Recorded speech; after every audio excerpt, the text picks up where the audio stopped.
Pensa só, por trás de cada prova que aparece num tribunal, existe um caminho. Um caminho invisível muitas vezes, mas que é absolutamente crucial para garantir que aquela prova é válida. Hoje, a gente vai iluminar exatamente esse processo, a cadeia de custódia. É a jornada que define se uma prova é confiável, de verdade ou não. Vamos mergulhar nisso. Olha, no processo penal, a verdade e, por consequência, a justiça, muitas vezes fica por um fio. Depende de detalhes muito pequenos. A forma como um vestígio de crime é tratado, desde o momento em que é achado na cena do crime até chegar no laboratório, pode ser a grande diferença entre uma condenação justa e um erro judicial que não tem mais volta. E o ponto principal é justamente esse, como o ministro Ribeiro Dantas resumiu de forma brilhante. Isso aqui não é só um procedimento técnico, sabe? É uma garantia constitucional. É sobre proteger direitos que são fundamentais, como a ampla defesa e o direito de ter uma prova lícita no processo. E aí vem a pergunta que move tudo isso, né? O que acontece se essa garantia falha? Uma quebra nesse processo, uma contaminação ou a simples falta de um registro pronto pode colocar em dúvida uma investigação inteira. Uma prova que parecia ser a peça-chave do quebra-cabeça pode virar pó, pode se tornar imprestável. E aí, a busca pela verdade fica seriamente comprometida. Ok, então para evitar esse tipo de colapso existe um sistema bem rigoroso. Vamos entender direitinho o que a lei define como cadeia de custódia. Foi chamado Pacote Anticrime, lá em 2019, que trouxe e formalizou esse conceito no nosso Código de Processo Penal.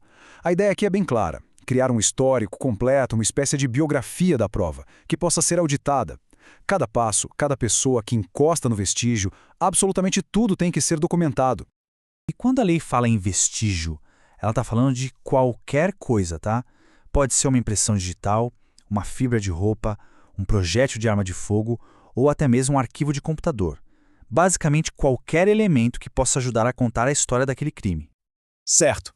Agora, vamos acompanhar essa jornada passo a passo, do comecinho ao fim, para a gente ver como essa proteção toda funciona na prática.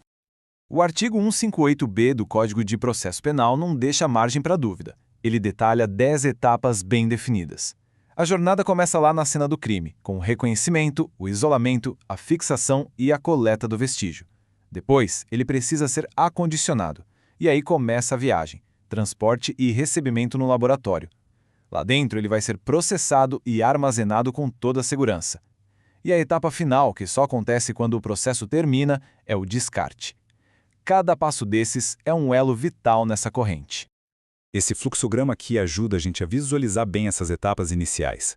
Depois da coleta, o vestígio é acondicionado e identificado. O envelope é lacrado e tudo mesmo, é registrado num formulário específico assinado pelo perito. Só aí ele pode seguir viagem, para o transporte e recebimento no laboratório. É uma camada de segurança depois da outra. E essa metáfora da corrente é perfeita. Não adianta nada ter 9 elos super fortes se um deles for fraco. Qualquer falha em qualquer uma dessas 10 etapas pode ser o suficiente para simplesmente invalidar a prova. A corrente inteira se quebra. Agora, olha que interessante essa parte do transporte. As regras são muito rígidas. O material tem que ir em caixas rígidas, bem lacradas, sempre com a documentação correta junto, e o envio para o laboratório tem que acontecer em até 24 horas. E até ser entregue, ele fica guardadinho num local seguro. Tudo pensado para garantir a integridade daquela prova. Bom, se as etapas são os elos da corrente, a gente pode dizer que a documentação é o metal que forma esses elos. Sem um registro minucioso, a corrente simplesmente não existe. Existem vários documentos, mas 3 deles são a base de tudo para garantir essa rastreabilidade. Primeiro, o formulário de coleta, que é tipo a certidão de nascimento da prova. Ele registra onde e como ela foi achada. Em alguns casos, o termo de consentimento garante a ética do procedimento, mas o documento principal mesmo é a ficha de cadeia de custódia.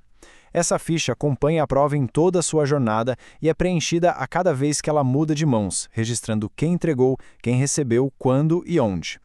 Uma boa forma de pensar nela é como se fosse o passaporte da prova. Sabe como um passaporte registra por quais países uma pessoa passou? Então, essa ficha registra por quais mãos a evidência passou. Sem esse passaporte, a viagem da prova simplesmente não tem validade legal. No final das contas, todo esse rigor, toda essa burocracia, vamos dizer assim, tem um propósito muito claro. Garantir que a justiça seja feita com base em fatos e em evidências que sejam confiáveis. Resumindo a ópera, a cadeia de custódia é fundamental porque ela garante a integridade da prova, evitando que ela seja contaminada ou trocada. Isso, por sua vez, assegura que a defesa possa questionar a prova de forma justa. E o mais importante de tudo, confere credibilidade ao trabalho dos peritos e ajuda a prevenir condenações baseadas em evidências duvidosas. E isso tudo nos leva a uma reflexão final, né? Hoje a gente falou muito de vestígios físicos, mas e as provas digitais? Como é que se garante a cadeia de custódia de um dado que está na nuvem, ou de uma análise feita por uma inteligência artificial? Esse é, sem dúvida, o próximo grande desafio para o direito e para a perícia. Adaptar esse princípio tão fundamental para as novas tecnologias. Fica aí um tema para a gente pensar.